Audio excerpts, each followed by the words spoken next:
এবার বাংলাদেশে ডোনাল্ড ট্রাম্পকে নিয়ে আসল ট্রাম্পকে খোঁচা দিল ইরান।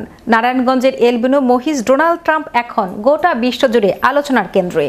এই আলোচনার ঝড় এতটাই তীব্র হয়েছে যে আন্তর্জাতিক সংবাদ মাধ্যমে এ নিয়ে প্রতিবেদনের পর বিষয়টি চোখে পড়েছে ইরানেরও। বিস্তারিত থাকছে ডেস্ক রিপোর্টে।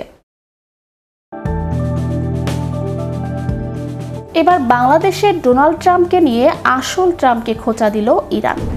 নারায়ণগঞ্জের এলবিনো মহিষ ডোনাল্ড ট্রাম্প এখন গোটা বিশ্বজুড়ে আলোচনার কেন্দ্রে।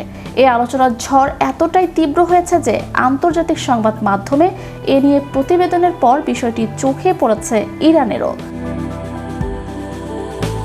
মার্কিন প্রেসিডেন্ট ডোনাল্ড ট্রাম্পের সঙ্গে চেহারায় মিল থাকায় মালিক রসিকতা করে মহিষটির নাম রেখেছিল ডোনাল্ড ট্রাম্প।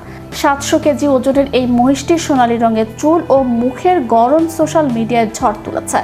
বিষয়টি এখন শুধু বাংলাদেশে সীমাবদ্ধ নেই। রাশিয়ায় অবস্থিত ইরানের দূতাবাস তাদের আনুষ্ঠানিক এক্স অ্যাকাউন্টে মহিষটির ভিডিও শেয়ার করে লিখেছে, বেচারা, ডোনাল্ড ট্রাম্পের সঙ্গে তুলনায় মন খারাপ হয়ে গেছে বাংলাদেশি মহিষটির। সঙ্গে রাশিয়ার সংবাদ মাধ্যম আরটির একটি প্রতিবেদনও শেয়ার করা হয়। সে প্রতিবেদনে বলা হয়েছে, মহিষটি ট্রাম্পের সঙ্গে তুলনার পর খাওয়া দাওয়া ছেড়ে দিয়েছে। ঢাকার কাছে নারায়ণগঞ্জ থেকে প্রতিদিন ভিড় করছেন দর্শনার্থীরা।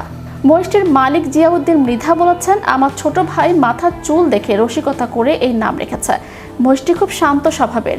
এলবিনো মহিষ সাধারণত শান্ত স্বভাবের হয়, উত্তেজিত না করলে তারা রাগ করে না।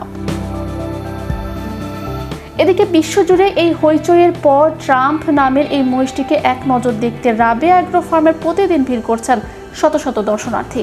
ঢাকা ও এর আশেপাশের জেলা থেকে কৌতূহলী মানুষ ছুটে আসছেন। কোরবানি ঈদকে সামনে রেখে এই মহিষটির দাম ও চাহিদা এখন তুঙ্গে। তবে তার চাইতেও বড় কথা, একটি পশুর নামের উসিলায় বাংলাদেশ যে এভাবে আন্তর্জাতিক খবরের শিরোনাম হবে তা ভাবেনি খোদ খামার কর্তৃপক্ষ। রাজনীতির মাঠে ডোনাল্ড ট্রাম্প বিশ্ব কাঁপালেও বাংলাদেশের এই ডোনাল্ড ট্রাম্প কিন্তু খামারের এক কোণে চুপচাপ দাঁড়িয়েও বিশ্বজুড়ে ঝড় তুলে দিয়েছেন। আর সেই ঝড়ে রূপগঞ্জের এই খামারটি এখন পরিণত হয়েছে এক টুকরো আন্তর্জাতিক বিনোদন কেন্দ্রে। Magic Bangla TV, international desk.